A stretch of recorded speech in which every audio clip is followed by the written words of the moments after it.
IFTBPM. We wake up every day to these tests as we strive to be great, and they keep coming, but we gotta persevere, y'all. Yeah, thin line, mastermind, mind of the master. Which one of you after? Thin line, mind of a god, mind of a captive. Which one of you after? Thin line, mind of the master. Which one of you after? Thin line, mind of a god, mind of a captive. Every minute I fight with lethargy, striving to be godly, with an intelligence quotient exceeding numerology. Scholar body honorary, school of prophet alum, anthropomorphized lessons so I could become the heartbeat of righteousness. The everyday fight to pump the blood of kings, breathe the breath of life, moving up like Confederates in Yankee territories in the 17th century. But it's a thin line between divinity and iniquity. Mason Dixon hitting in complacent decisions, division between symptoms of a phenom and a psychopath, gifted and asinine. I won't erase that vertical line on an incline that divides them. Climbing out this box in my mind, it's like having altitude sickness on alpine expedition. Genius vision never fixed in on the depth below. Focus on elevation where others never dare to go. And brainiacs ain't contained in that receptacle. Incredible creative energy becomes perceptible. The cerebral can be an evil alter ego or true pal, and you shall become legendary and futile. Development of a god. I sleep between dates on the calendar. Can't escape a date with a challenger. Now that's a blind date in the field division, but my other senses reveal I'm winning. Yeah. The thin line, mastermind, mind of the master. Which one of you after? Thin line, mind of a god, mind of a captive. Which one of you after? Thin line, mastermind, mind of the master. Which one of you after? Thin line, mind of a god, mind of a captive. Which one of you after? The first victories are internal, then external. The inner fight, sheltered by tissue and epidermal, fighting for the Holy Spirit to manifest through physics, working to boost this performance through physical fitness. Sees the drive towards greatness within. Mediocrity begins the extinction of potential in men. Time becomes fossilized, energies occupied, trying to survive with a 9 to 5 or a 5 to 5 for overtime, under time management by the bandit. Energizing his expansion like fossil fuel for the think tank, driven by your nemesis in the duel for your medulla to influence your lineages. I think out the box like addiction to prescriptions and limitless. Without the NZT dependencies, high percentage of brain power's already hitting in, and ordinary men can't activate it within the bin. I be demented if I can't live this. Tormentors accepting that Negro existence. I'm a regenerative scholar. No blue collars on my wardrobe. Welcome everybody, welcome. You are on the green side of things with Sadeek and Cassiopeia. Yeah, can you hear us? Can you turn me up in my headphones? Turn her up. Hey. There we go. Yeah. I can't hear myself. Want to do it again? Can you turn me up?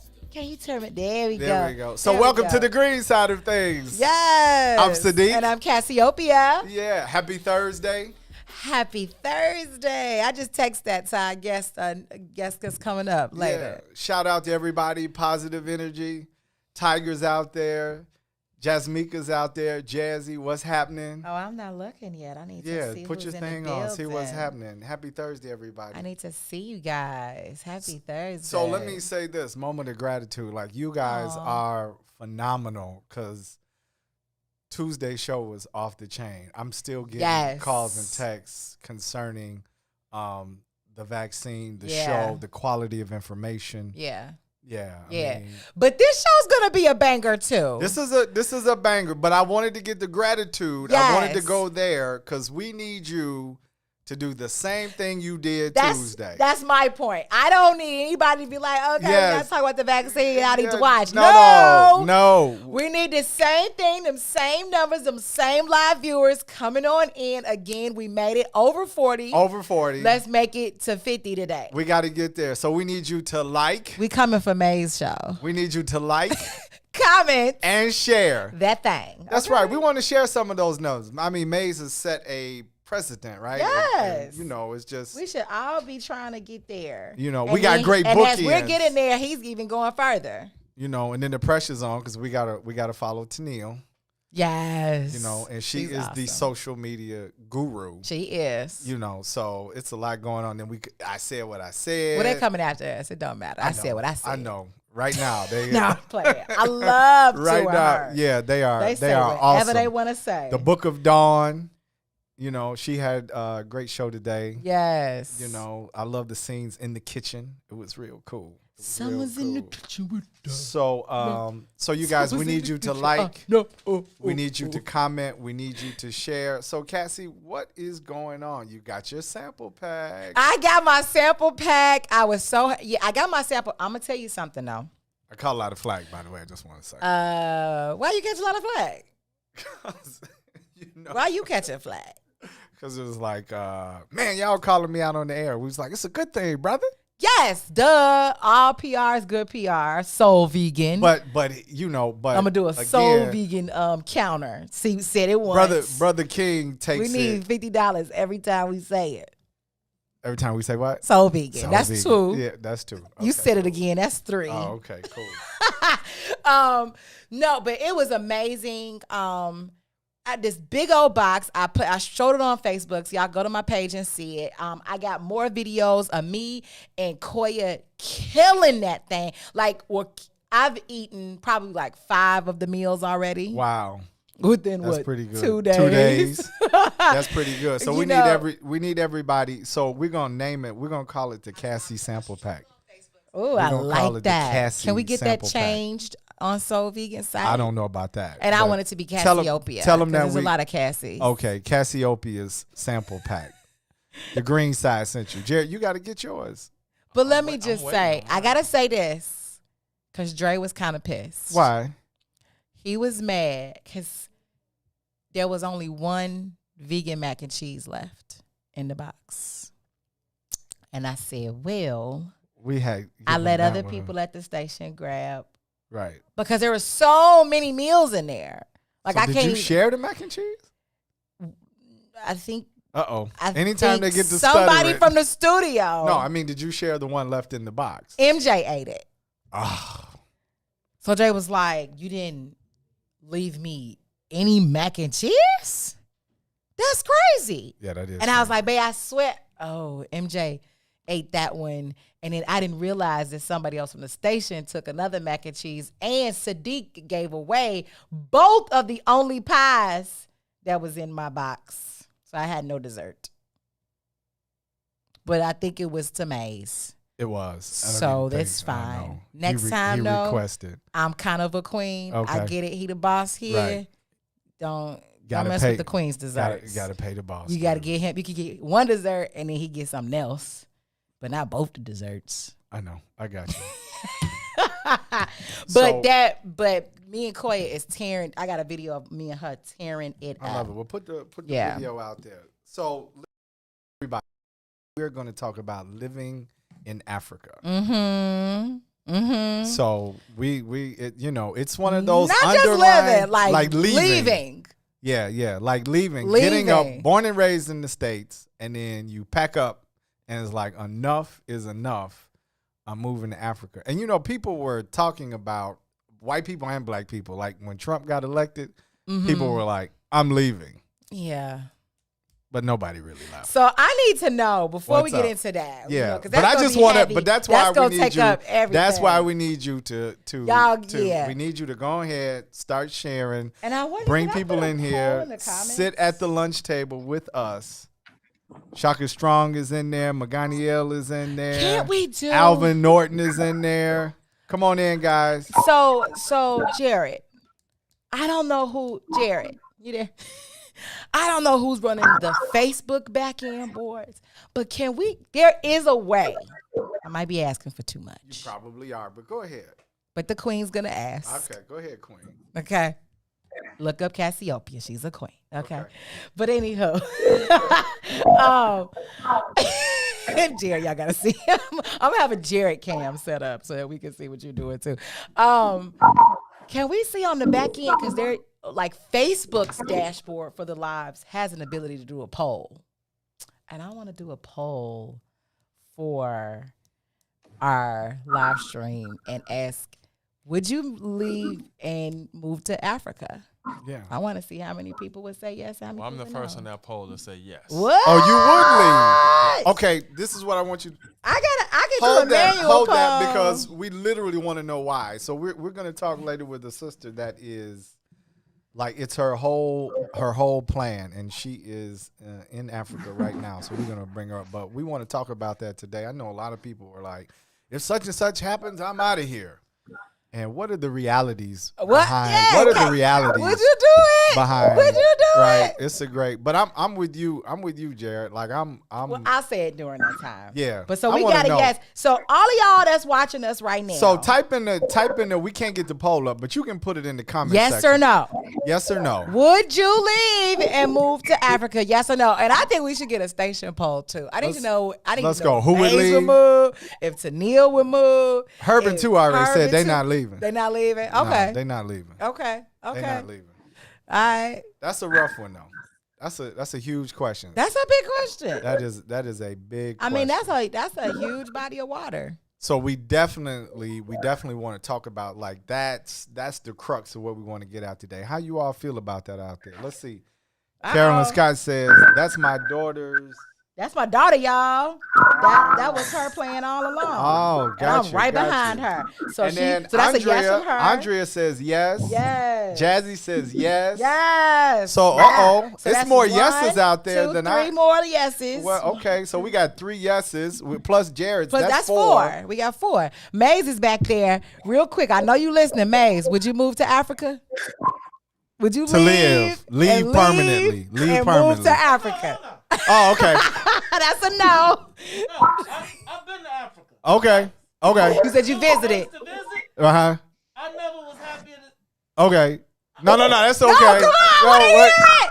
I was never you got me on? Yeah. I was never happy to see McDonald's in my life when I got to Belgium at that, right?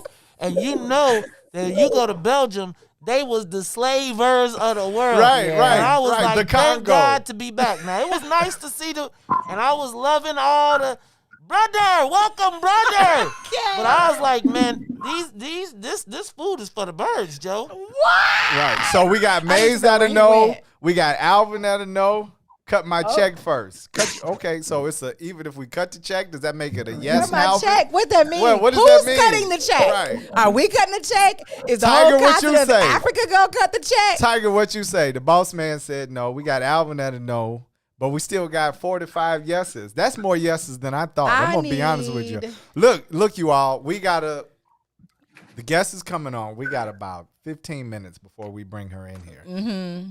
We need you to fill this room up. Yeah. We want to have this Stack conversation the room. today. And let's learn something, right? Yeah. Because we want to, again, it's just like the vaccine conversation. We're not here to push whether you should stay or leave, but we want to bring some conversations to the surface that usually happen beneath the surface. Like people talk about it or it's got to be a specialized group. Mm-hmm. But this is something that, I believe firmly that we should use our platforms for information, to educate, inform, and then just stay abreast of what's happening around us. Yes, I am loving it. So I need y'all right now, stack this room right now at this moment. I need you guys to share this.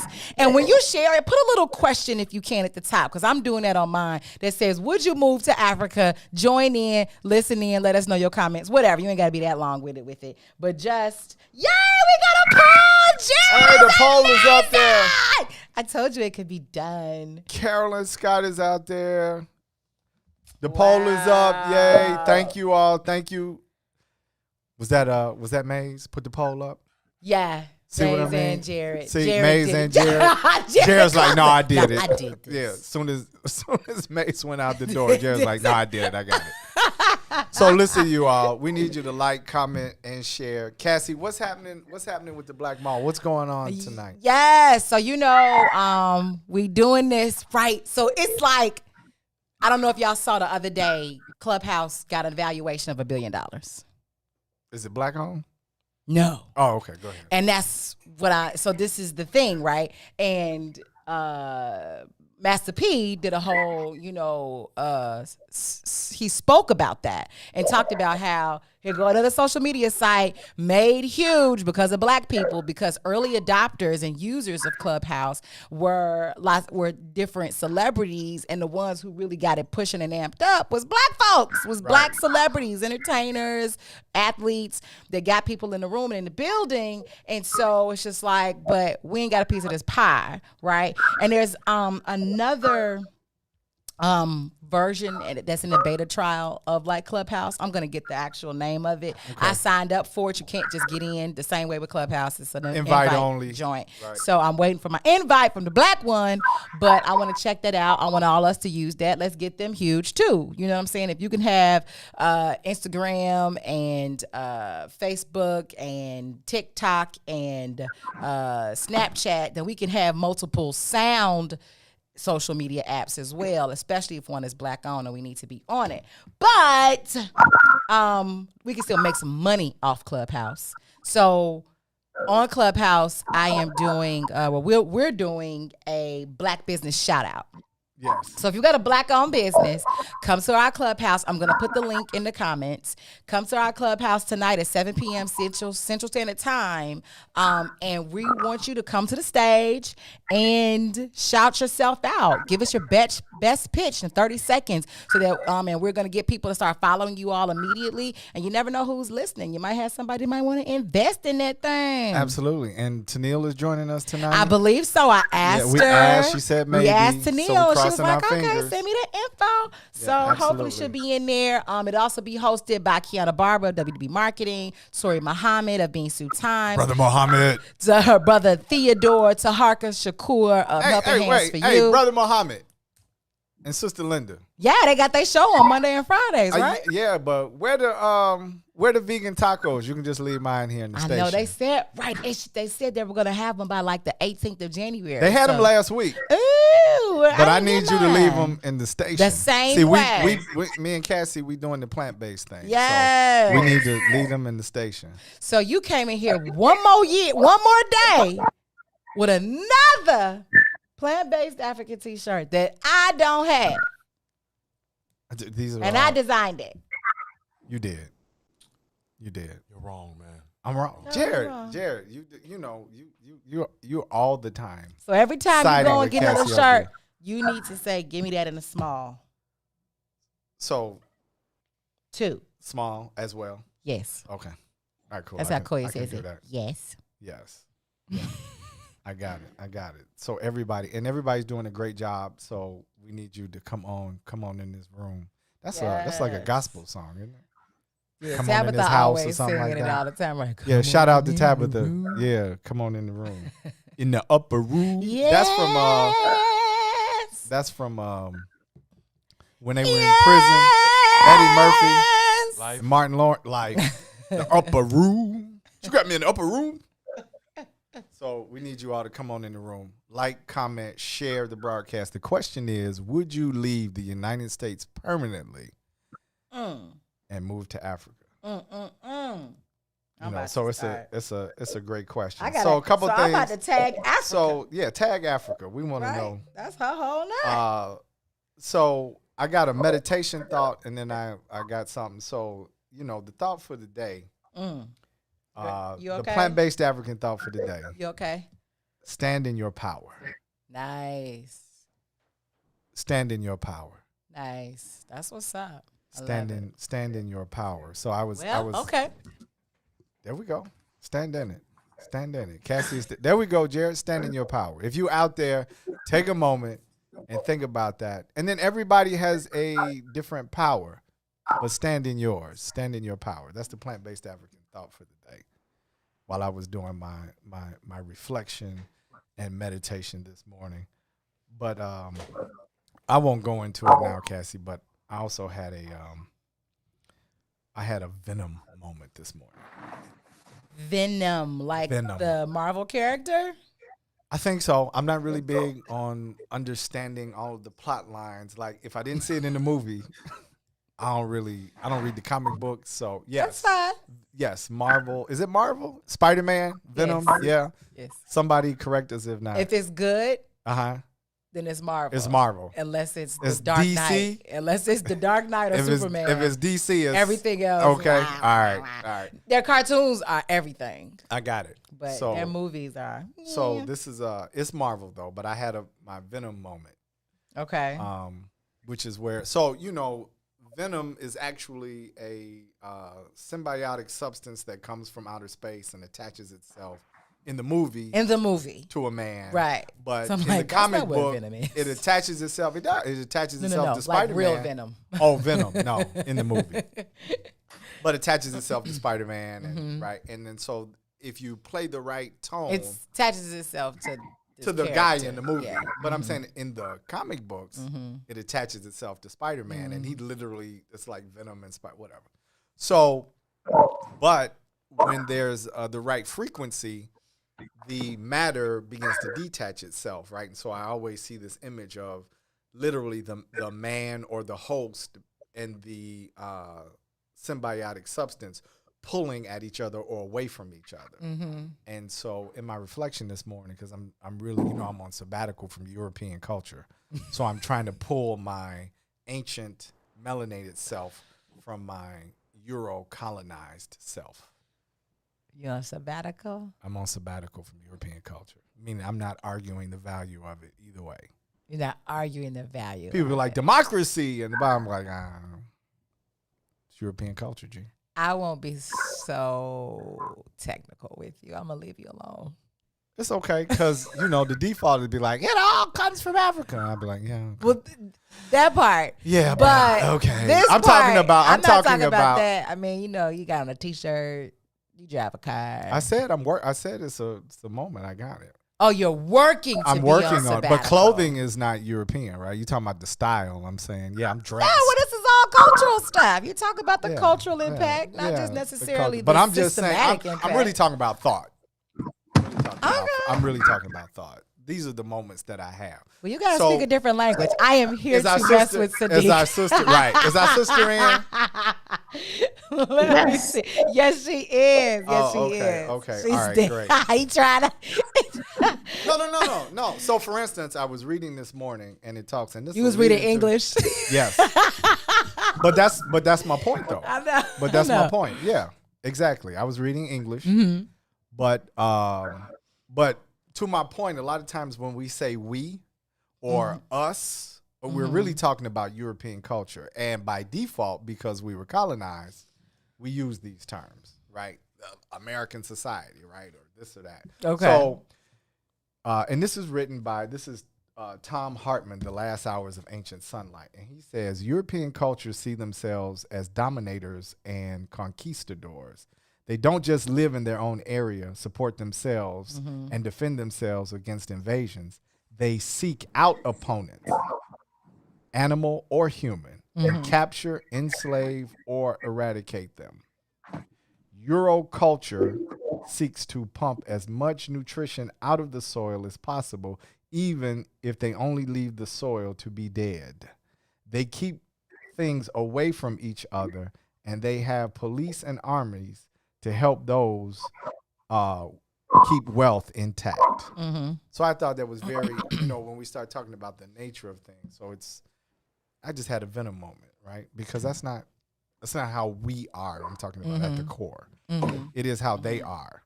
But anyway, that was just my moment. Northern Southern Cradle. You got Mama Marimba Ani with Yurugu. All other. Check out the joke with the Northern Southern Cradle that I'll talk about, the different mindsets and theories and behaviors that come from European culture or way of life. Yeah, just crazy. So, as we are in this discovery period, this new melanated period of discovery, meditation, traditional African spirituality, like there's so much good stuff happening. Just want us to stand in our power. And our power is not necessarily what empowers or what enthralls them. And I think sometimes we have to separate it. Our power is not what enthralls them. What's enthrall mean? I had to be honest on that one. Engage, Okay. engaged. So, for instance, they're Okay. engaged by finding enemies, battling whatever. We're cooperative. It's almost like the Kwanzaa principles, right? So I just want us to stand in our power and recognize that there's a different thing that empowers them. That's all. Okay. That's all. That's Okay. all. I'm good. Okay. I'm good. All right. So All look, right. let's. All right. So All right. listen, everybody.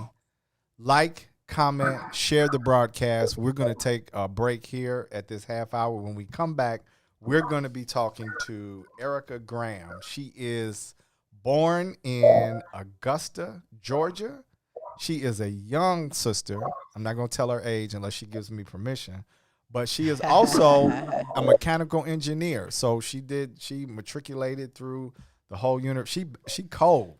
She's a mechanical engineer, but her goal is to live in Kenya, East Africa. Wow, that's what's up. So let's take this break, and when we come back, we're going to be talking with Erica Graham, who is right now in Bahrain, near the Arab Emirates, which is northeastern Africa, because you know there's no such thing as the Middle East, but that's a whole nother that's a whole nother topic. So let's take this break, and we'll be right back on the green side of things. You're with Sadeek. Hey, Cassiopeia. Introducing your trusted source for high-quality Black emojis, better known as Blackmoji. We believe Black is beautiful, and that beauty should be reflected in the digital market. Now there is an app that does just that, starting with Black Greek letter organizations. Blackmoji D9 offers more than an emoji app. It is a cultural experience of Black excellence. Download the app in the Apple or Google Play Store to access a specially curated catalog of emojis representing the Divine Nine. Use the emojis to celebrate Black Greek events, acknowledge current events, support social causes, and learn about esteemed Black Greek members who blaze the trail of Black history. A portion of every subscription goes toward a scholarship fund specifically for members of Black Greek letter organizations to help keep the legacy alive. Download the Blackmoji app today. You're listening to I Said What I Said with Toussaint Warner and Herb Howard. Well, what was the power of the Bible? Most motherfuckers couldn't read. So the Bible legitimately changed the world because motherfuckers began to learn to read. And once I can learn to read, wait a minute, I can question some of this bullshit you talking What school about. you go to though? It don't matter. A mind is a terrible thing to waste. Well, no, I'm just asking. I went to Dunbar. Yes! That's how Dunbar. Oh, it's good. People disrespect the city schools. This Chicago. And I'm a motherfucking genius. And that's on period. Shout out to the mighty man. Nah, I'm just playing. But seriously though, think about it though, right? The Bible legitimately changed the world, right? What's up, good people? You're listening to I Said What I Said with Toussaint Warner and Herb Howard live on What's In It for the Black People Media, Monday, Wednesday, Friday, 1 p.m. to 3 p.m.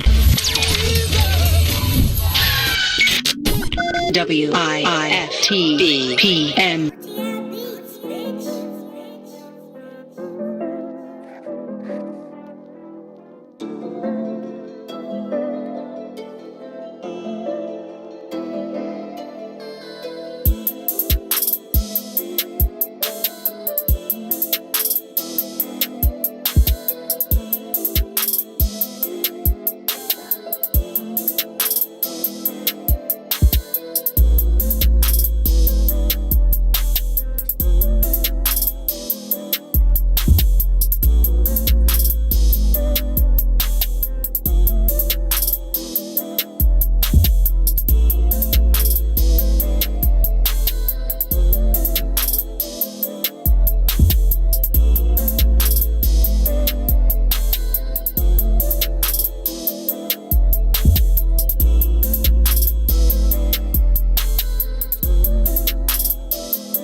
Welcome back to the green side of things. You're in the room with Sadeek and Cassiopeia. Yeah, Cassie working the boards. Yes. I love it, y'all. Give me a little, because you know I'd be like, oh my God. Push the wrong button. And now that we have actually 4 windows. Right. So you hooking it up. Like, that would have been too much for me. I'd have been like, oh no. Why is the extra window in there? Jared, come help me. You know, he's like, yeah, I remember. Yes. So listen, you all, I want to remind you, before we get in this conversation, we have our beautiful sister that has just come into the room with us, but we need you to we need you to comment, share, that thing. Put your phone on mute, whatever it is necessary for us to keep moving with the show. Why are you looking at me like that, Cass? Because you was trying to sneak it up in there. Put your phone on mute. I had to bring it up on my phone so I could see the comments, and it automatically populate the sound auto. Oh, I love that. So you got one of them complicated phones. So we love it, you all. Let's get You got the same phone that I do. Let's get the Y'all are hilarious. He just don't know how to work it. That's true. He be like, okay. There's an app on here where you can make calls, right? You know what? That's not funny.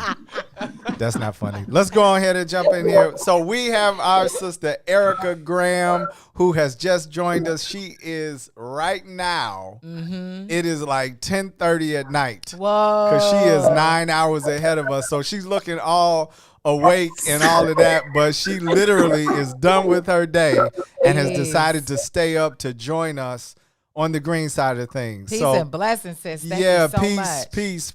Sister Graham, how are you? I'm well. Can everyone hear me? Yes. I'm trying. Okay, great. So, yes, I'm wonderful. I did take a nap. So, hopefully I look awake. My fro is looking right. I put a lot into this. But yes, it is about almost 10:40 p.m. here in the Arabian Peninsula. But I'm glad to be here. Nice. What language do they speak there? So the predominant language here, of course, is Arabic, but Bahraini Arabic, I've heard, is different, has kind of its cultural nuances. And the second largest community of people here would be the Indian community. So you have Hindi and many other Farsi and other dialects from there. We also have a fair amount of Filipinos here, Thai people here, East Africans here. So it's a very blended demographic, which I wasn't expecting when I got here. But do you know how to say thank you in Hindi or Farsi? I'm learning. I interact with my whole work group are Indian men. And, I've learned some things. I've been here about a year and a half, so I've learned some things just in conversation, but it's definitely interesting when you're at work and the business language is English, but everyone speaks their language in meetings and, field visits. And I'm standing there like, hey guys, can you say it in English? Because I don't understand. So yes, it's a very blended bunch of people. I mean, Spanish speakers, Hindi, Farsi, Arabic, everything is here. Nice. So before we go into this interview, I got to say this because the comments, I don't know if you can see them, Sister Graham, but people are saying, hey, sis, we got a sister saying you are gorgeous. Yes. Give thanks. So your afro is happening. I mean, it's just, yeah. Are those pearls you have on? These are actually seed beads. This is some Kenyan drip right here. Hey. Drip. So these are little seed beads. Actually. I love it. So let's talk a little bit about this journey, right?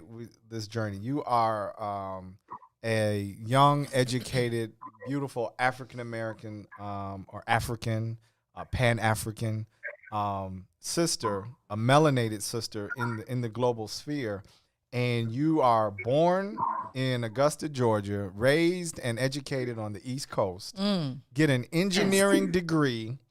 You've traveled to Ghana, Israel, Kenya, the UK, Canada, Mexico, and I'm sure a few other places just in crossing a border or two, or being on a plane, like a stop or any of that. True. Yeah, absolutely. And now you're in Bahrain, right? And you are working for the Bahrain Petroleum Company. Is that correct? Yes, our national petroleum company here, Bahrain Petroleum Company, or BAPCO, is my employer. I've been here since April of 2019. Okay. So you've been there almost 2 years. Yes. Okay. Wow. So that's wonderful. So now take me through this journey. So the end goal, your end goal is to live permanently in Kenya, East Africa. Is that correct? Absolutely. And I really want to start with Kenya as a base. I really would like to have properties in West Africa as well. My spirit is drawn to Senegal. A lot of people look at me and say, "Oh, you're from Senegal." So that's a country I'm very much interested in traveling to and exploring. And I have a few friends that are there. But just in my travels, Kenya made sense in terms of, and we'll talk about it more, but just what I saw when I was there, the fact that Kenya is a leader technologically in the region, the natural beauty. I just really saw a good balance that worked for me in Kenya. So I'd like to establish a home base in Kenya, but I would like to have properties in other, there's 54 countries on our continent, so I want to spread out some. I love that. I love that. So, yeah, so let's talk about this. You are educated, you obviously have the means to support yourself, all these things that we talk about, right? Engineering degree, young, intelligent. What makes you decide that you no longer want to live in the United States of America? Because it is heaven on earth here, right? Well, some would say, but honestly, I never felt at home in America. And shout out to my mother who's in this with us. But I never really felt like I fit here from how I look, being highly melanated, looking very African. I was accepted by Caribbean and continental African people in my youth. I really never really felt like America was the place for me. And then my journey in life allowed me to meet continental African students in university, and then extending into my adulthood and having friends who repatriated from the US, also from Europe, back to the continent. So it was a journey I've been on for a very long time. I just never felt comfortable in America. I didn't know how I was gonna get there at the time when I was very young, but I knew I couldn't stay. It just didn't feel right with my spirit. Okay, I can feel that. So what are some of the other benefits to moving from, America to the U.S.? Are there any financial, gains from switching over? Absolutely. Definitely one of my goals with relocating to Kenya, to the African continent, was to get out of a debt-driven society.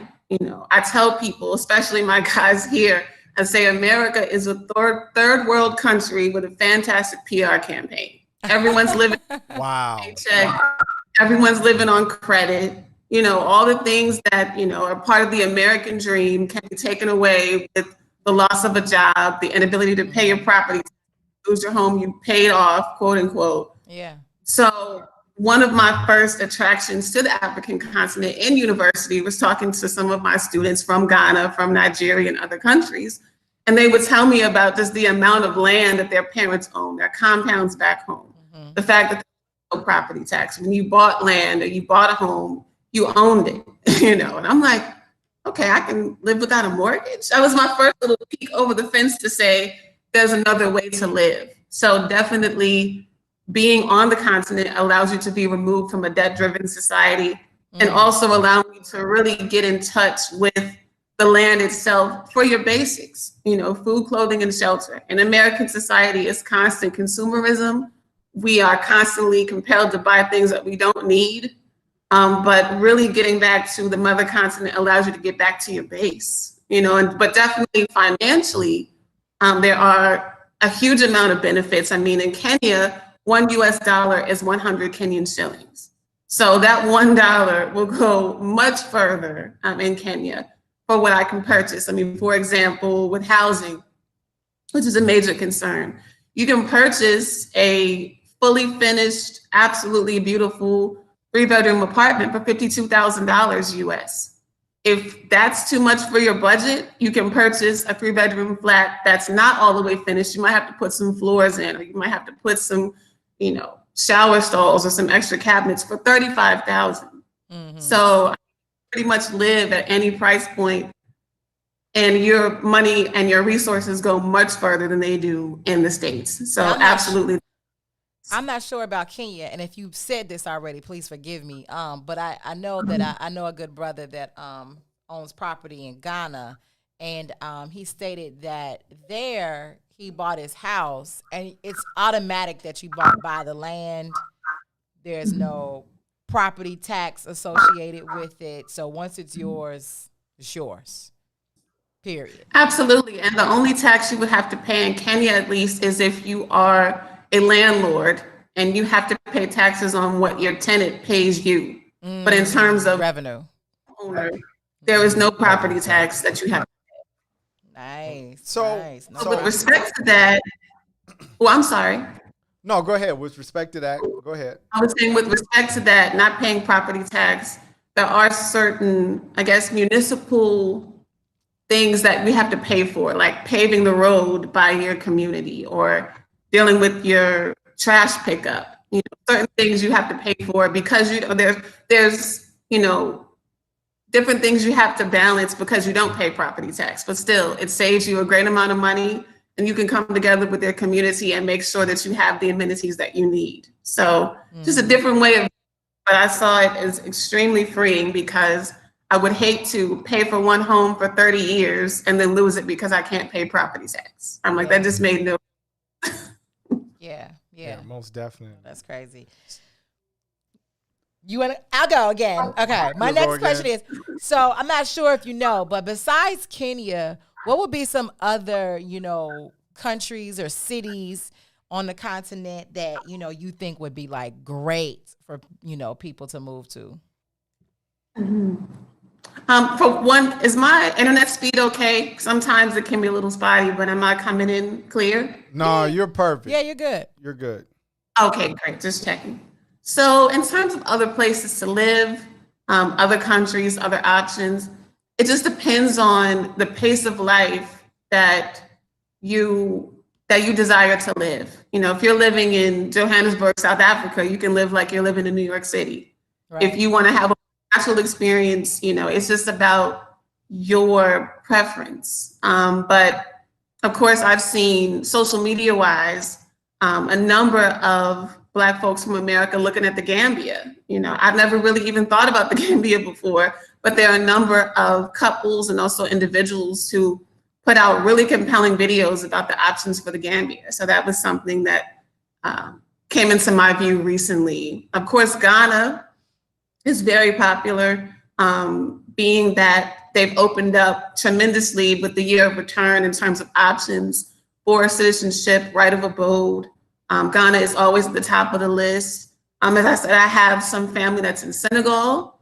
That's slightly different because it's a Francophone country, so English is not the predominant language. It's also a Islamic country. Right, it's a 95% Islamic country as well. So let's see. I know folks in Zimbabwe that have chosen to relocate there. Uganda, people that have friends who are interested in Uganda. So it just really depends on what's the pace of life that you want to maintain or readapt to, honestly. I'm sorry, I got all these questions, but if you got one, I can wait, Sadeek. Sure. Okay. So no, because I mean there are a lot of things to talk about absolutely. And to unpack here. Mm-hmm. When we were speaking and we were talking earlier and setting up for the interview, you mentioned or you brought up the phrase, "I can't lie to my children," right? And yes. So we were talking about these reasons that you have chosen to live on the continent as opposed to in the continental United States. And one of them was, I can't lie to my children. What did you mean with that phrase, I can't lie to my children? You know, with that, shout out to my beloved is on the line. You know, I won't put his name out there, but, you know, for the children that will come from our union. Honestly, what I meant by I can't lie to my children is that. Now, you know, we looking through the scroll trying to find out we is it Tucson? No, I'm teasing. No, I'm teasing. I'm being messy. No, go ahead. You know, but I would say in terms of not being able to lie to my children, I can't. As the generation after my mother, who was first generation desegregation, and standing on the foundation that she gave me with my knowledge of self, I can't look at 400 plus years of the same system through time. I can't tell my children that it's going to get better. Of good conscience, I can't say that because it hasn't happened, you know, in 400 plus years. And we continue to address the system the same way, where I want to have my own system. You know, I want to be able to create the reality for my children that I want them to have. And it's just, America is not the place. It was never intended to be the place for us to succeed and flourish. So I can't say it's going to get better. If it hasn't gotten better now, it's not going to. So I have to make sacrifices and decisions to be able to create the reality for my children that I want them to have as a responsible, loving parent. So, what I want to ask is the government, right? So I know an issue for Black people over here is the systematic racism that we all face, damn near, right, you know, daily for some of us as well. What is there? I mean, because when we boil down to it, right? Black people face enslavement over here. We are descendants of people who unfortunately were enslaved, but then you got the continent that was colonized, right? Yes. And European rule still exists. So how different is it over there? What does it look like, or what are the adjustments? What is the main difference? Because there's racism that still exists on that side as well. And how does it work in that space? And how do you adjust or adapt to that? That's a very good statement. Because yes, colonization is real. What happened to us globally is a reality that we have to grapple with. And the fact that many of us, whether you're talking about diasporic Africans or continental Africans, we haven't taken the time to really exchange and discuss what happened to us. Mm-hmm. But I would say one of our greatest gifts, one of the aspects of the great substance we're coming out of the West with, or out of diaspora with, is the Pan-African idea. You know, that idea is uniquely rooted in our collective Ma'afa experience, if you will, to speak terms from Mama Marimba. That great destruction made us come together and to overcome tribalism and different, because we were all in the same boat. And I think that is one of the greatest things we can take back with us in going to our mother continent. Going back to the spirit of humility, wanting to learn and understand, but also going back with the desire to say, look, you know, whether you are Kikuyu, whether you're Maasai, just in Kenya, for example, whatever your particular ethnic group, that's to be respected, but we're all in the same situation. We're all having to deal with the vestiges of European rule. We're having to deal with the onslaught of the Chinese. We're having to deal with GMO foods in our country. You know, we're having to deal with soil erosion.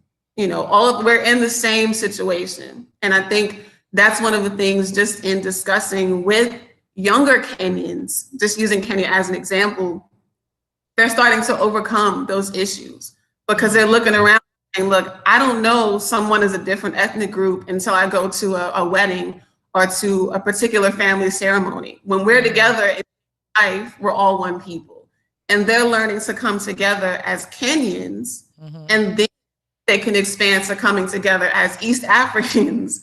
And then the circle goes further out to a Pan-African concept. So, I mean, that concept, that Pan-African concept is key to helping our people heal from the divisions and the just destruction that European rule left on either side, whether it was us and enslavement or colonization. We have to be able to come together on the concept of we have the same situation, we have the same story in different geographical locations, different languages, but overall, we all went through the same experience, honestly. There's nuances to be respected again, but we're in this together. We were in it together, and we can't come out of it unless we also come together. So that Pan-African idea, to me, is the main thing that's going to help us to deal with to heal from our past and to deal with what we're experiencing now. Ashe. So I appreciate that, sis. That people are you lighting the board up right now. Your mom says that's my baby. Preach, okay? Yes, Mommy. Actually, Brother Michael Allen he's asking the same question I was going to ask you next. But it was, ask the sister, what does she suggest for our repatriation to Africa? Where to begin? What's the process? Well, we're gonna do that on the other side. Yeah, we're gonna do that on the other side. We want to because we got a whole side for that. Considerations, obstacles. She's even put a list together, maybe the top 5 things to consider. But I just want to talk a little bit more about what led up to. I'm sorry. Real quick funny break. Go ahead. Toussaint says, I lie to my children fairly easily. You got to stick around. This is Toussaint hosts the show right after this, and they go in for it.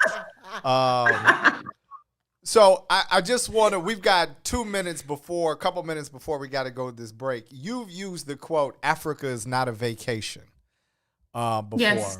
And I love that Africa is not a vacation.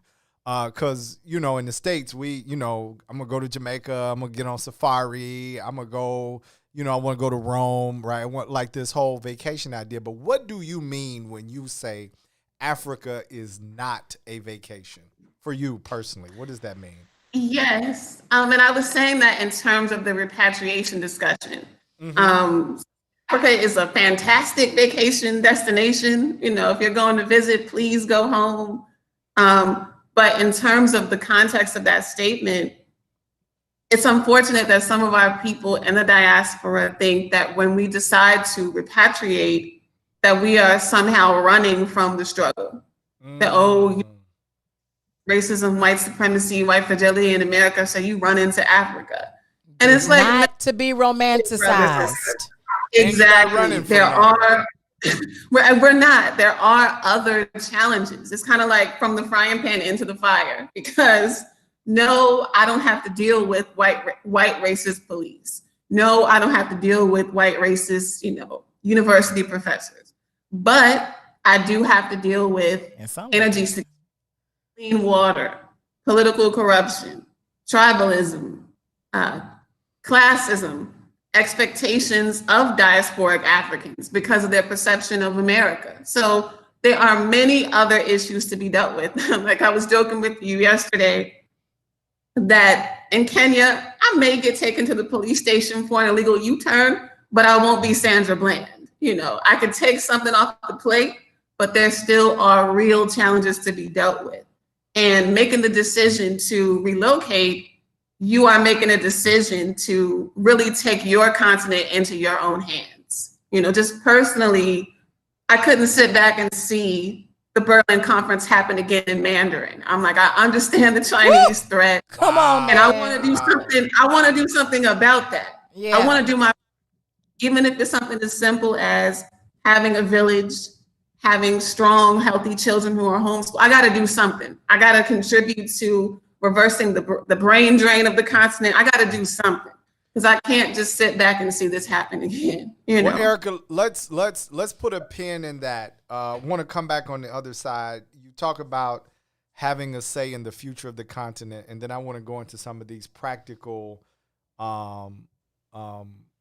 ways to move back, or what are some strategies to get back and to be successful in terms of reconnecting and living in Africa. Green side, we're talking with Erica Graham. She is she's an expat, a repat, and we might talk about that, but she is basically decided to live and spend her life on the continent of Africa after being born and raised and educated in the United States. So listen, we need you to like, we need you to comment, and we need you to share that thing. Right. So push that button, and when we come back on the other side of the break, we're going to talk about the practical considerations needed in order to move, live, and thrive in the motherland, the African continent. You're on the green side of things with Sadeek and Cassiopeia. We'll see you on the other side of this break. You are tuned in to Minding Our Black-Owned Business. We have now one team. You and Michael talked about some key stuff. Basically, the project needed insurance. I'm now in the space of commercial real estate and trying to understand what that looks like. And so I have a wonderful, normal insurance person that, when I'm doing events and stuff, that covers it. Yep. But what happened is when you have commercial real estate, there's different insurance you need. And when you're getting a loan, my bank wanted 133% of the actual loan project covered, right? And this number was high in the six figures. We got the quotes from bigger companies like the State Farms and the Countryside and all of them. That's who they were with. Mm-hmm. I was getting back prices like between $11,000 and $15,000 for like a 6-month policy, for a construction policy. And we got to eat this ridiculous amount of money. And mind you, it's COVID. My company, there's no money coming in. Everything was stopped. I'm like, we got to do it. We got to get this insurance. Michael did that post. And with me, I'm always trying to support not just Black, but my own. If I know you, it's a trust thing, right? Yep. So I immediately, as soon as I sent that post, I text Mike. I'm like, dude, can you do this? And it was like a Saturday night. He hit Junior. Really? I'm like, give him that contract right now, Junior. We good. And I mean, literally, I didn't know that because we're so used to hearing brands doing insurance. What I've learned during COVID is to stop and really read. I love the pictures and everything, but when you start to read the context, like people be like, when Michael or people are putting stuff and they're saying, are you really reading? Right. Or are you just going along with everybody saying congratulations and filtering the first thing that pops up that Facebook wants you to say? And Michael has coached me in so many things that literally saved me money. And I wanted people to know, especially when you're getting into commercial mixed use, if it's property, you need someone with insurance. My insurance person told us, she said, it's best to go through someone like Michael, but people don't know those companies exist because what happens is they would actually solicit Michael for pricing. Then Michael would give them a price. Then Country Time put their pricing on it. And then the agent has to put their prices on it. And that's why you get triple the cost. Right. Everybody's hand is in it because they're reaching out to brokers. WIFTBPM. We wake up every day to these tests as we strive to be great, and they keep coming, but we gotta persevere, y'all.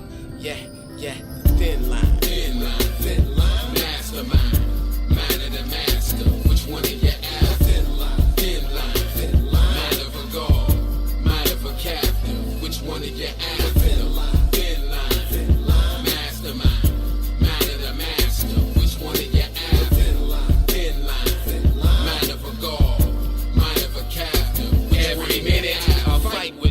Welcome back to the green side of things. What's happening? Hey, I'm going to need a song too.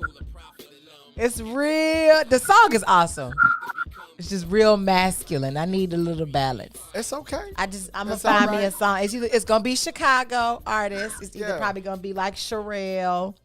showcasing her. My girl, maybe Drew But Reeve Sidora. is international, so that's my man. He born and raised in Chicago. That's what's up. That's what's up. up. Shout out to Elia Reeve. I love it. Thin Line. Shout out. Hey, I need y'all to go ahead. Again, we're having an awesome discussion. We're talking about would you move to Africa, but then not just saying it, happenstancely. We are really having a very, very deep conversation with our sister Erica here on what it would look like. She's going to go through the process. So I need you guys to stack this room. This is a great conversation. Let's have the conversation. Yeah, share it right now. Tag some people, at some people. I want to see some comments that got people's names added in them, and I want to see y'all share it and tell your friends to come up in here and let's finish this conversation. Stack that room for me. You know what, Cassie? I see you. I appreciate that, and everybody out there. Shout out Michael Allen. You out there? This can be helpful to somebody because there are people who have these thoughts and then have absolutely no idea what to do. Yeah, or the fact that it's being done. Yeah, right. And I'm not exaggerating it because I've had these conversations and people are like, I had no idea that you could do these things. Yeah. Right. Yeah. So we want to talk about it. Erica, can you still hear us? Yes, absolutely. Okay, wonderful. So let's come back in. You were talking about, because we want to get to how we do this, the hows and some of the practical steps to making this a reality. But just want to wrap up. You were talking about not letting the Berlin Conference happen again in Mandarin. Yes. Like that in itself is a whole 6-hour show. First of all, you got to know what the Berlin Conference was. Yeah. It was a conference held in Berlin where Europe divided up Africa. And you get a country, and you get a country. You get the southern part, get a and country. you get the northern part, and you get the middle. Right? But no Africans at the conference. Right. They were like, get the middle. Right. Get the hell east. Right. So that's the Berlin Conference. And then you brought in an entirely new geopolitical concept, which is the political and economic investment in Africa by China. There you go again, David, with these SAT words. And so now you combine the Berlin. I just love it, right? So, but this whole Africa's not a vacation, right? And then we can do this together, right? What is this? Yes. I want to have a say in the future of our continent. How do you feel? How do you express that in your practical everyday? Yes. How do you feel about that? Absolutely. Honestly, Africa is the future. I know that is a t-shirt and it's a tagline, but it's absolutely real. It's just the truth. Wow. Yes, Africa has the youngest population of any continent, honestly, in terms of economic opportunities. Nigeria. The Nigerians in a tech game. They killing it in tech. Okay, Nigeria's popping. I mean, all of the world's, of course, as we know, the majority of the world's natural resources, rather, are there. Cell phones, none of those things would work without coltan, so on and so forth. Right. Issue is that the people of the African continent, the everyday African person, who doesn't have connections and European connections, does not benefit from the wealth that's on the continent. And also that Africa was intentionally underdeveloped by not having facilities to turn raw materials into finished products. As we know, the cocoa coming out of Ghana and Cote d'Ivoire, comes back to the continent as Cadbury and Hershey's chocolate bars and all of these things. There is no way for them to take the raw materials to make finished product. There's so many gaps and so many opportunities there. A lot of people, it's a glass half full, half empty concept. Mm-hmm. Some people will go and see all of what's lacking, but that seems to be our problem. When Europeans and Asians and Indians go to Africa, they see opportunities to go in and to exploit those, that sense of lack. Yeah. So I would rather go to my continent and see a challenge as an opportunity. And I think for me, that's a key concept in having a say in the future of my continent.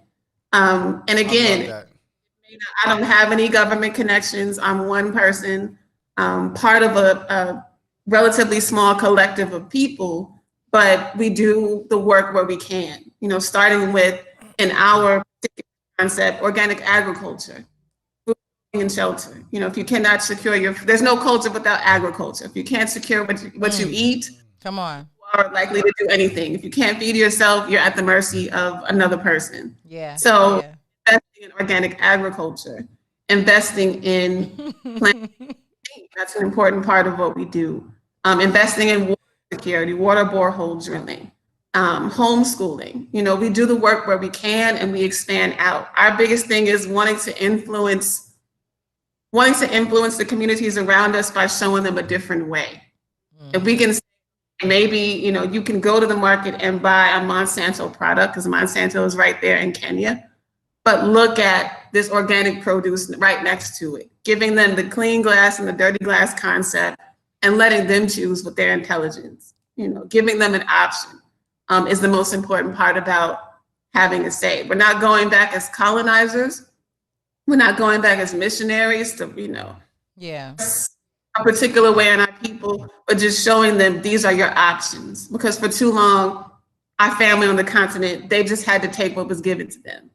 But if we can show them a healthy option and then show them the benefits of choosing a healthy option, we've done our work. You know, giving them the access and the ability to choose is key for us. Access and the ability to choose. Being cooperative. Yeah, absolutely. I love that. Yeah. You said earlier, you know, making sure that we're there to listen and learn as well. Yes, that's key. That's so key. Very important. Sister Africa. That's our blessing. Yeah.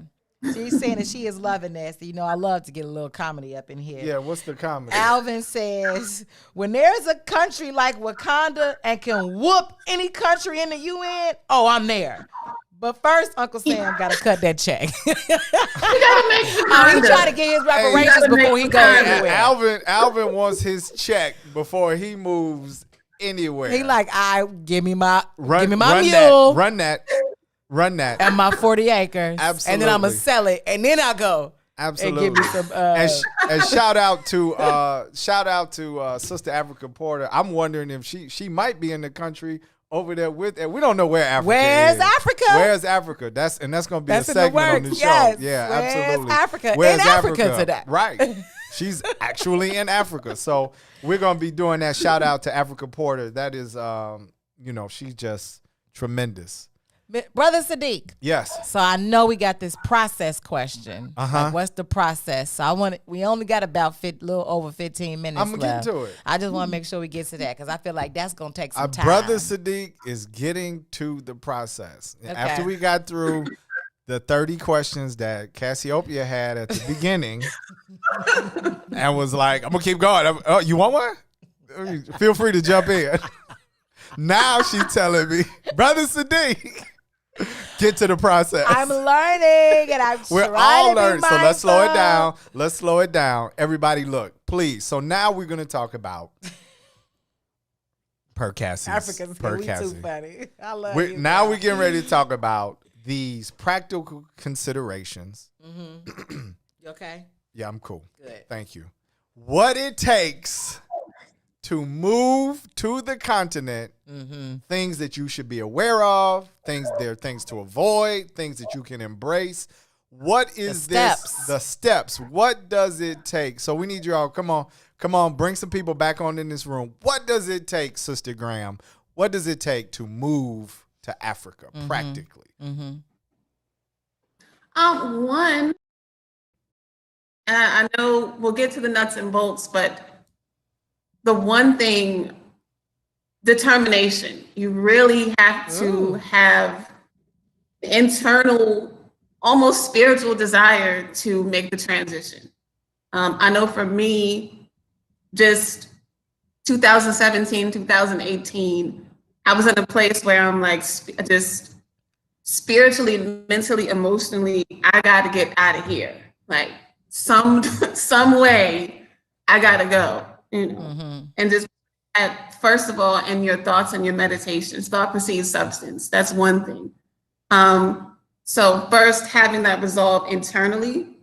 And then two, even before you start planning, understanding that you're not by yourself. You're not the first person. You won't be the last.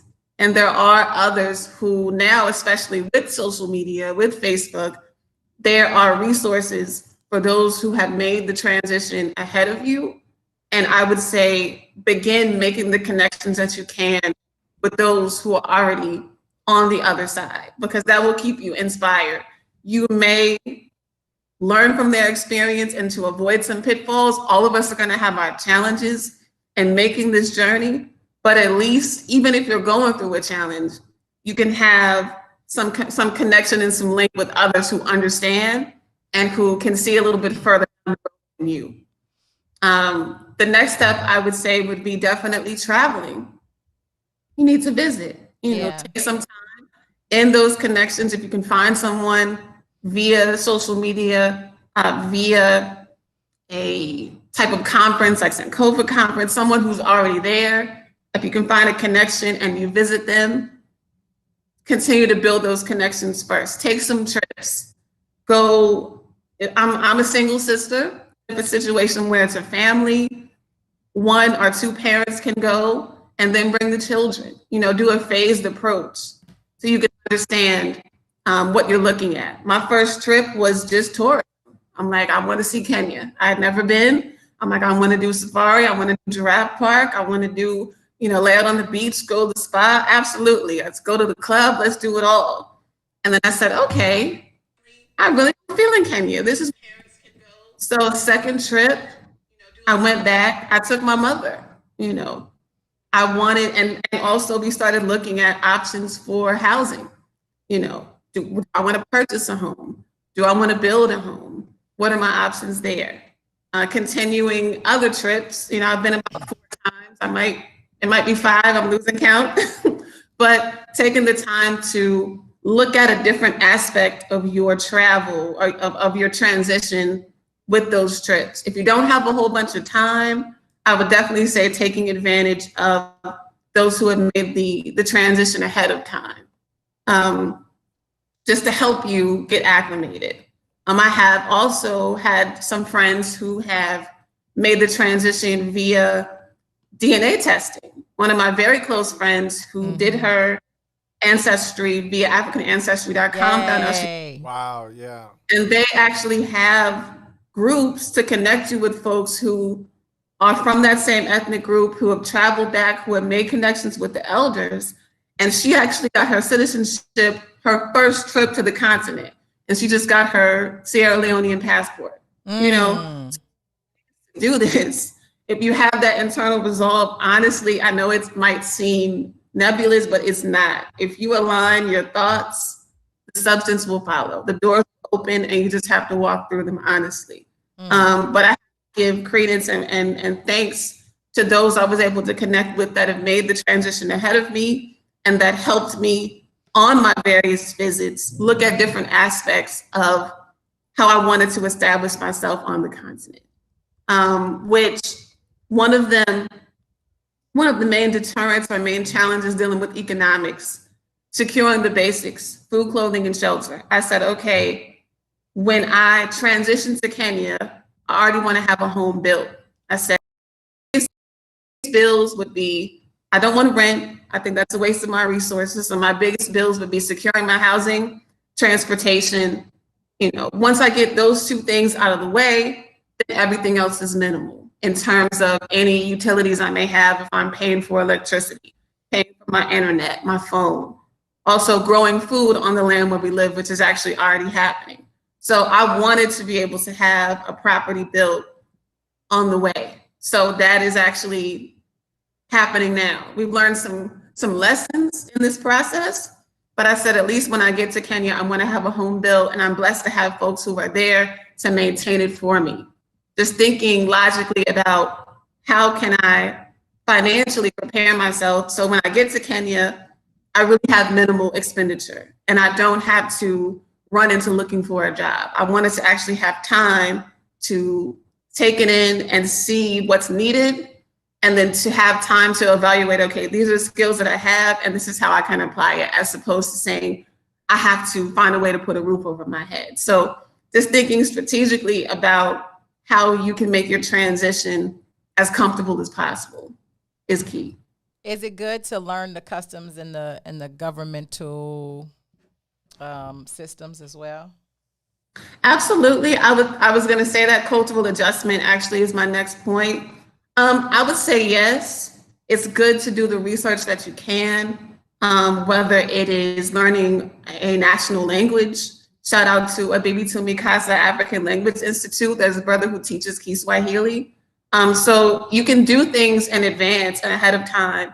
You can study in terms of the different ethnic groups, historical things that have happened in Kenya, how that could be affecting today's geopolitical situation. And honestly, coming again with that spirit of humility and wanting to learn, having some cursory knowledge of what you're going into. But when you get there, I mean, even for me, I'm still on my way. I've made visits, but I know once I live there, 3 months, 6 months, 9 months, a year, and so on, I will have, a completely different experience because I'm actually rooted there. Mm-hmm. So doing as much preparation in advance is great, and just continuing to keep an open mind for what you can learn when you get there. Yeah. So in practical, because we have a great audience, they take notes. And so in these practical considerations, economics, you talked about, being strategic, preparing. I have the list. Housing, the whole 9 yards. And then you talked about cultural adjustments. Cassie mentioned being familiar with the government, the customs of the country.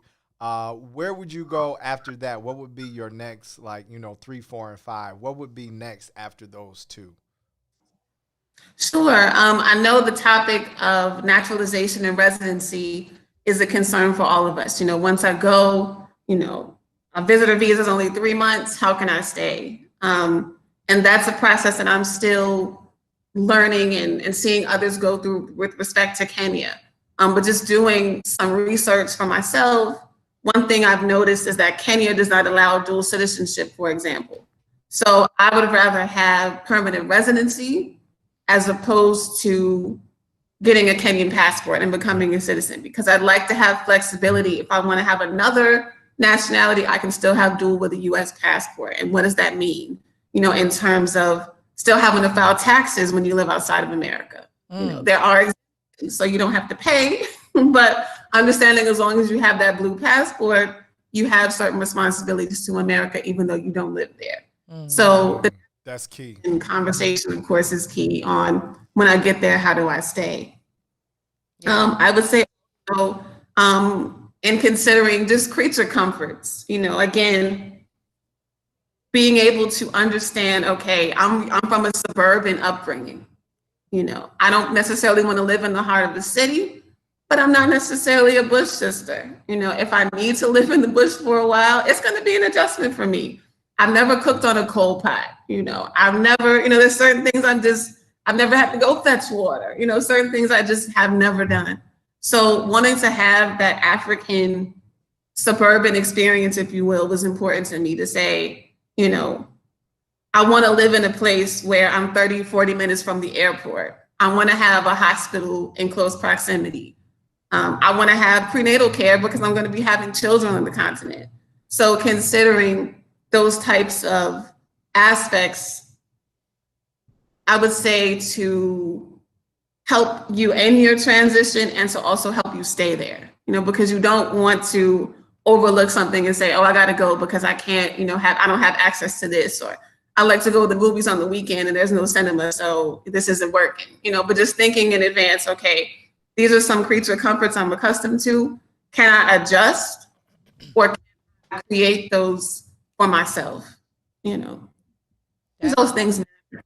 They definitely matter. I love this. I think this is some really vital information that can be really helpful to people.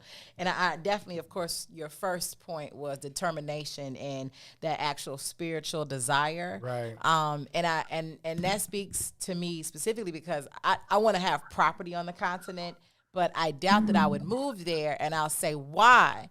Me and my fiance actually practice Yoruba, well, Ifa, from the Yoruba country. And actually, in his reading, it states, do not leave the place you were born. You are going to find your everything of greatness that's going to come to you is going to come from the place you will live. You don't need to move around to find it. So understanding your spiritual desire and understanding and really tapping into that is going to really help you on your journey in life, period. And I think that just makes such, great sense to really tap into that. And of course, going and visiting and understanding and learning and connecting with other people. I tagged this beautiful sister Cicely, who she publicly talked about her journey of moving from here over to Ghana. And it was just a beautiful process to watch her say, she was like, I think where you are, Sadeek, like, can't do it no more. Me and my children, her husband actually was from the continent. Right. Please forgive me. I can't remember exactly what country. I'm sure Sister Africa will tag it in there. But he passed away. And so after that, she was just like, I can't. I have to take me and my children, and we got to go do something better for us. Yes. She, homeschool. She's a part of an amazing village. She showcases where she lives, and then she speaks also to the process that she took to be able to transition from here over to the continent. And she was like, I'll only be back to visit. And I Absolutely. And I love that. I love the practical nature in which you discuss this. And by the way, this obviously won't be the last discussion. We always say that to our audience because we cover so much information. Yeah. It's impossible to get a total handle on it in 60 minutes and discussing it with a guest. So, but just, starting with that, because your spirit is your rudder, right? Your, not necessarily your anchor, but it guides you in how you move. So definitely being that head or being that first, right? Identifying with really what's in you and that determination. I think Tucson actually spoke to it. He mentioned it in the comments. Like it takes some guts, right? And I'm loving the fact, I mentioned this to Cassie, I love the fact that we're having this conversation with a sister. Yeah. Right? Because when you talk about guts, determination, putting your spirit forth, battling the African continent, and then, we've got this, extremely beautiful melanated sister on the line who has made these adjustments and are making them in a practical and spiritual way to reconnect and be a part of the African continent. I think it's wonderful. Yeah, absolutely. I was going to say something. I Say forgot. You forgot? I forgot. Oh, okay. Thank you. I mean, and I'm on this journey. I'm right in the middle.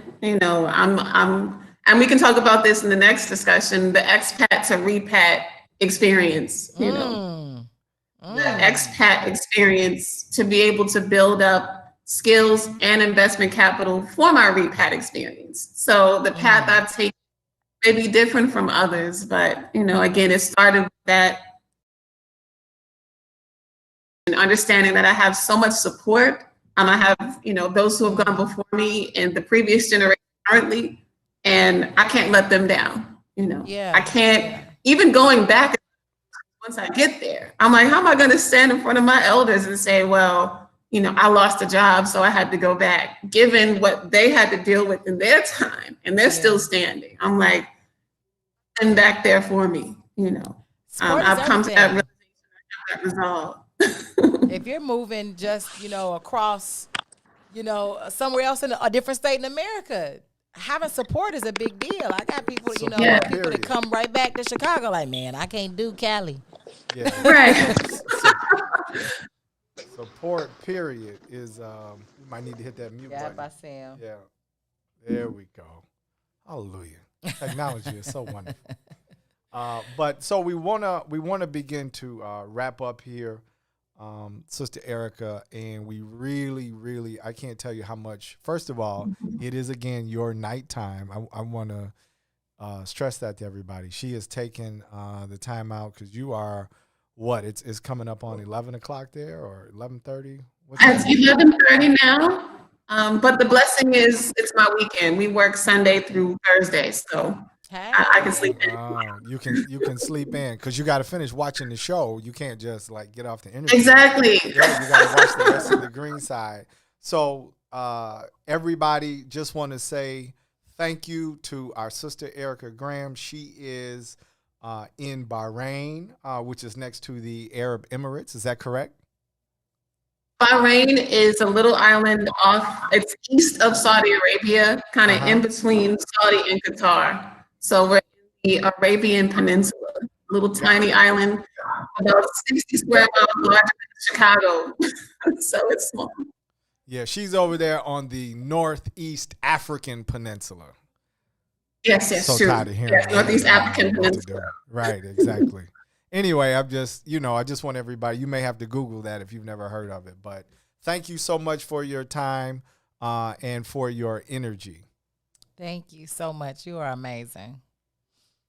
Thank you all. I really appreciate being here. I hope it's not the last time. I hope something I said made sense and inspires others to make this journey because it's worth it.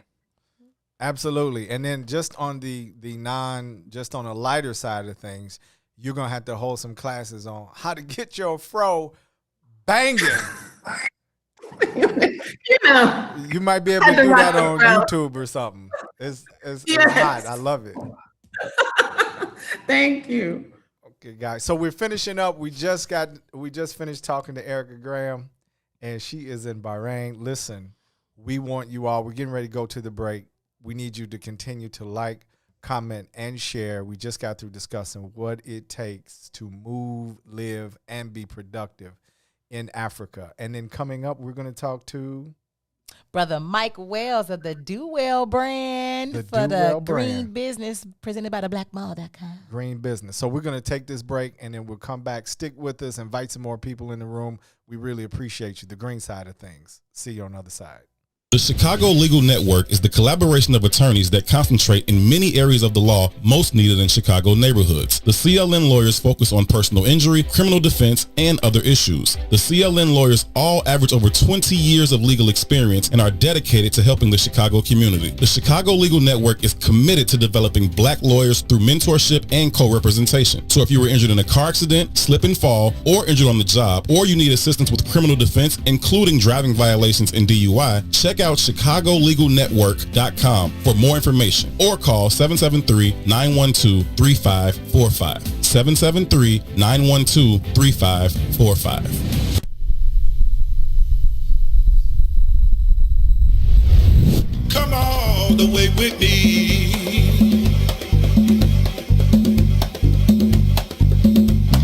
Don't leave me now.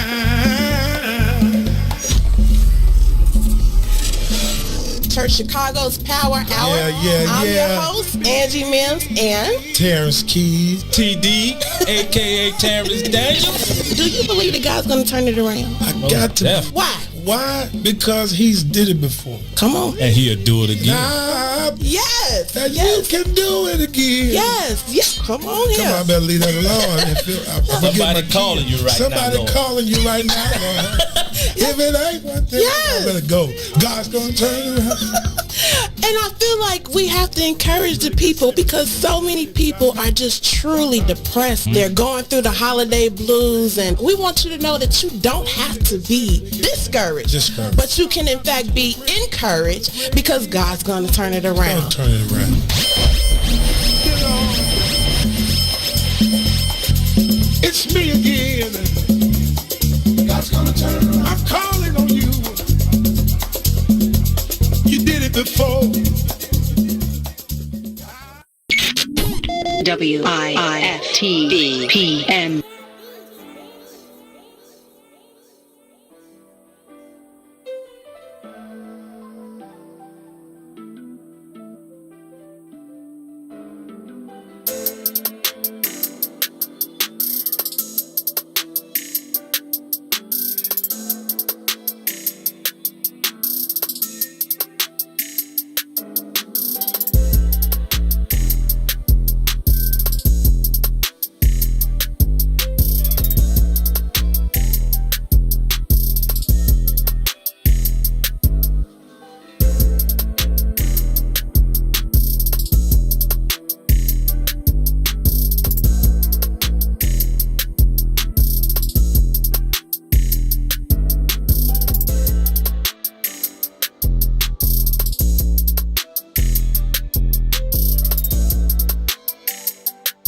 Welcome back.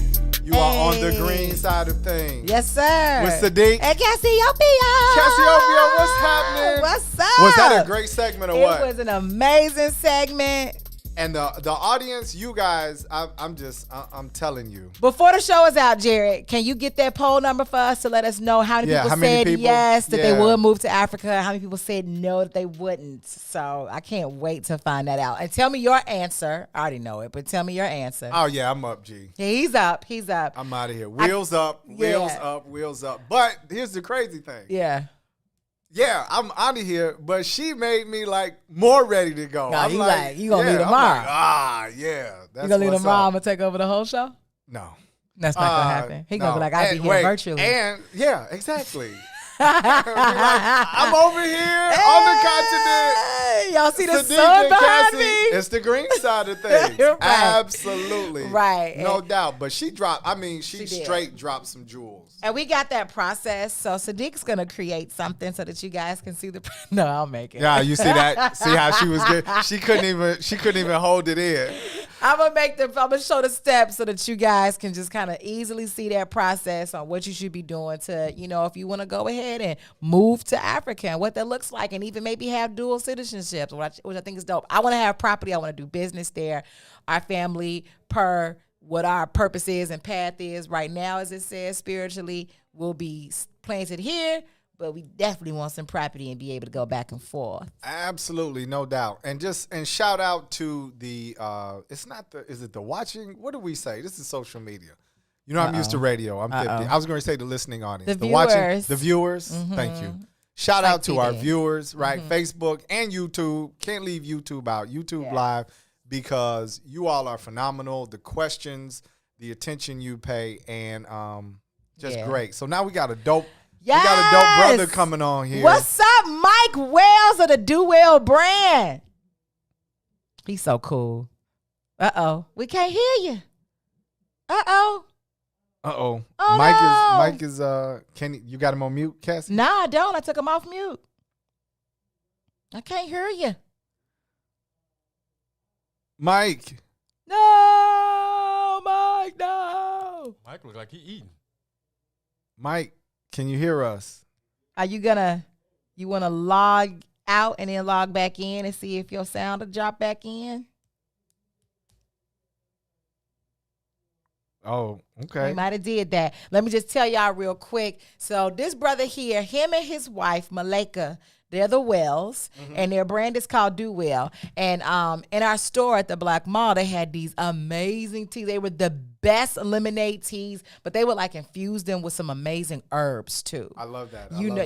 Yeah, right. We here in the green side, so everything we do is conscious, but it's cold at the same time. It's dope. So they would put in there, like I remember there was like a, there we go. Wait a second. We on. Let me switch you back over. Can you hear me? I could definitely hear you. Let me get you on both sides. All right. We got Cassie on. Yeah. They used to make fun of me on the boards, but now we got Cassie on the switcher. Yeah, because now I got to get them to the other side too. It's all right. Take your time. I want to be supportive. There we go. I want to be supportive. Jared, I want to be supportive. Yes, now you there. We got you in there. That's you in what I'm that talking thing about.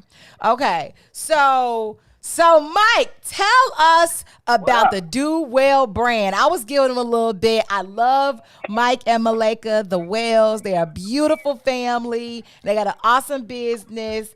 So tell us about Do Well brands and the beverages and the ones we love so much.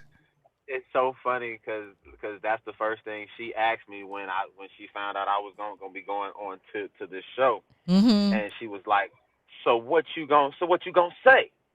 So what Do Well is, we are a beverage company that cares about doing beverages well, and what that means is that we focus on the basics. We focus on all natural, crafted herbs, real sugar, real herbs, real fruit. We've gotten away from the basics. We've gotten away from like real food and like real stuff. Yeah. So we are here to bring that back and do it well, might I add. Come on now. Let me say this. You had me at real ingredients, right? Or natural ingredients. Because on the green side, we discussed the natural, the sustainable, and the cultural. And I think this is a great highlight because you can go in the store up and down the aisles and drinks have artificial this, artificial sweeteners, artificial, so this is refreshing, no pun intended, right? This is refreshing to hear, right, from a black business owner. So I'm appreciating what it is you and the wife do. So tell us about. I know y'all got some new fresh stuff because, of course, when you all were in the store, lemonades. There was like rosemary. Yeah, we still got the lemonade. The lemonade is still cracking. The lemonade is still moving. That is definitely still our baby. Yeah. But due to COVID, we had to kind of find some new ways to do business. So what happened was we decided to come up with a mixing syrup. So what that is you can put it in your cocktails, you can put it in your food, you can put it you can put it in desserts, you can put it in anything you want to make things pop and really make things better. So we have 8 mixing syrups now. We have the 5 basics, which are strawberry basil, blueberry herb, ginger mint, peach rosemary, and cherry mint lime. And now we have seasonal flavors, which are now cranberry spice, pomegranate citrus, and oh God, we got one more that I cannot remember right now. But we got 8 of them. Wife's gonna get you. And yeah, I know. Malika gonna be on my head. Yeah. But you could curse. Those are right. No. Those Sadeek are our new things. Also, we also make our own bitters also. And margarita mixes. So we're just really looking to blacken up this beverage. Come on. I love that. You got me on everything. Come on. Blacken it up. Yes. Natural. So, we want to know, like, can we get some tastings to have on the show up here? And we can be like, right. Ooh, it's a duet. I ain't gonna front to you. Had I known a little bit before, so what we'll do is we'll have to schedule something where like we both are on, and maybe we can do like a pseudo Thirsty Thursday, because we actually do a Thirsty Thursday show, and so we're looking, and so that'll be a fun way to kind of do something like that with you guys. So come yeah, on, let's do it. Come to the Thursday, studio, and I'm thirsty. So on a Thursday, let's we'll do it up. Guys, a cocktail kit and all that. We can definitely make that happen for you. Oh, that'd be dope. That'd be extra dope. I love it. And y'all need to be tuning in on the Thursdays are from 6 p.m. until what time? They're about 30 minutes. Okay. Or like if like we really getting into it, it'll be about 45 minutes. Okay. At the most. All right. Okay. That's what's up. We can't. So tell people, like, how do they get the lemonades? How do they get the medicinal drinks that you all have created, the beers, the syrups? How do they, purchase? Buy from you. Oh, all you gotta do is go to dowellbrands.com. Right. And it would behoove you to sign up for our mailing list to make sure that you guys are up to date about everything going on in the Do Well world. Like today we were actually featured in Yelp Chicago for our business insight. So we did an interview with them last year, and they said our insight was really some of the top 10 best insight that they heard all year. Oh, so we were featured today in that, because we really want to focus on scaling, but making sure quality remains the same. Yeah, it's really important that we keep our quality, because we know back in the day when McDonald's used to taste a little different. Yeah. We know back in the day when like food just tasted different, and soon as they got big, stuff started being a little bit off. Chips Ahoy So cookies this are is now what we're like trying this to do. big. Yeah, we're trying to make sure we don't scale and lose our quality and our integrity, which is really what we care about more than anything, and that's doing things well. I love that. I love that. Do well. Yes, right? we are so grateful for you all for coming on the show and taking out this time. I see that lining is fresh and tight. Had to get cute on them, you know what I'm saying? You know what I'm talking about? Please send Malika my love. And we're definitely going to have to get you back on the show so we can do that Thirsty Thursdays here. And then, make sure we tune in later on in the evening as well. I love it. Yes, Thirsty Thursday, 6 p.m. on IG every Thursday. And today is the last day of dry January. So we've been doing dry drinks all season long to make sure people can stay on their business. Yeah. And then in February, we getting drunk again. Come on now. Just make it plain, right? Black History drunk. Right. We got to do Black History. Oh, Yeah. sorry. Speaking of Black History, we have a Black Butterfly lemonade that we do for Black History. So we will have to make sure you guys get some. You got to make sure we get some. February for sure. I got you. Oh, yeah. Yes. Oh, yeah. Yes. I love it. All right. Okay. All right, Michael, we thank you so much for joining us today. Appreciate you for having me. Absolutely. It's been a pleasure. I can't wait. We're going to get that date together so we can all come together, and we'll check you next time. Sure. Peace. Peace. Peace. All right, Cassie, that was Sadeek, awesome. Yeah. You know what I'm saying? Natural herbs, infused. Yes. Quality. Like he had all of the... Nah, man. All of Absolutely. the pieces. It's like, good for you, and it tastes great as well. Like, those drinks would fly off the shelves at the store. So we're also going to be selling them on the Black Mall too. So we're super excited. I love it. I love it. So we're getting ready to wrap up. We got Black History Month coming up. Yes. And want everybody to know we've had such great participation. Cassie's in the group. We got Shaka Strong out there that's in the group. We've got just some what's in it for the Black people viewers that are in the January jump off. It's coming to a close. Yeah. But we are doing Black History Month meatless. Hey. So we're having our February group. We're going to start in February. We're going to start on the 1st. However, it's going to be a week of prep involved. So the actual 30 days will take you. We'll go into like the first week of March, right? So if you missed the January jump off, you've been plant curious.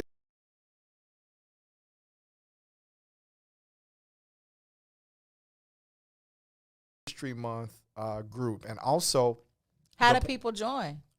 We're gonna bring them the link.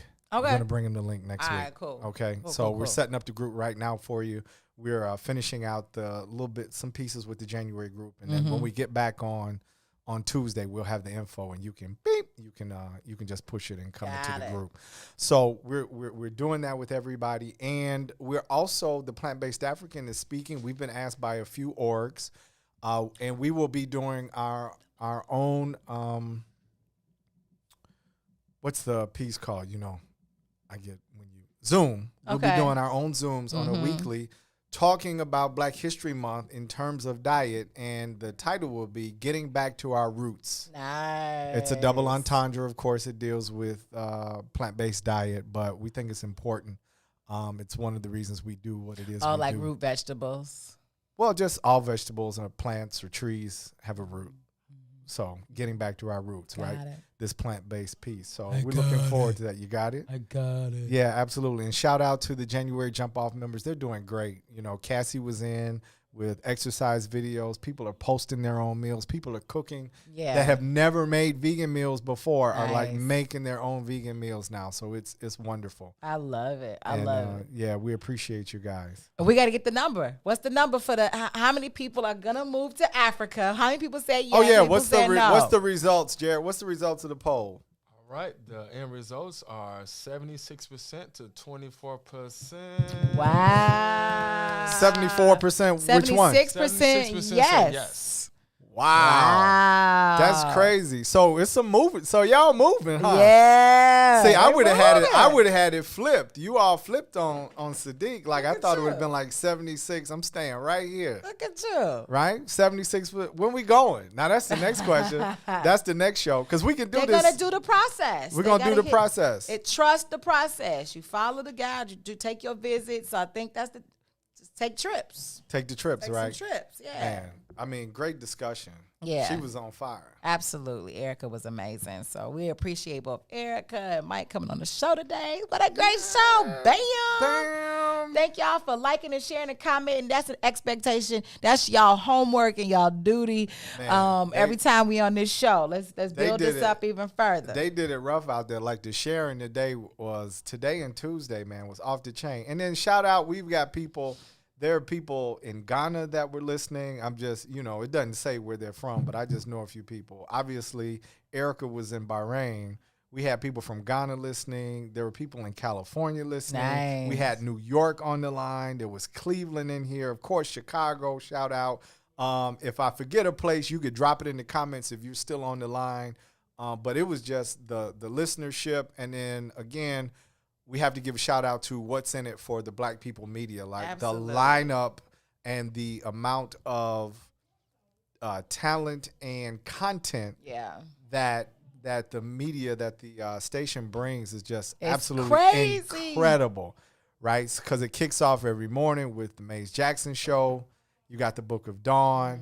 You've got Salim Muwakil. You've got Tanil. She got 2 shows. You've got Torre Muhammad. You've got Herb 2. Then you've got the nighttime. We just got new nighttime shows added. Sunday shows on sports. Right? I mean, just the content keeps growing. And so we just have to give a shout out to literally the genesis of the station, Brother Maze Jackson, for doing such an incredible job and bringing people together. We talk about that all the time, like bringing people together to create, know, a magnificent vehicle to discuss Black issues without, feeling like from censored. Our perspective, from our narrative, from us straight to you. Like Chagalia. Yeah, absolutely, and it's an incredible thing. But it takes time, it takes energy. I appreciate Cassie. What's happening? East St. Louis in the building too. East St. Louis is in the building. We don't want to leave anybody out. Boosie.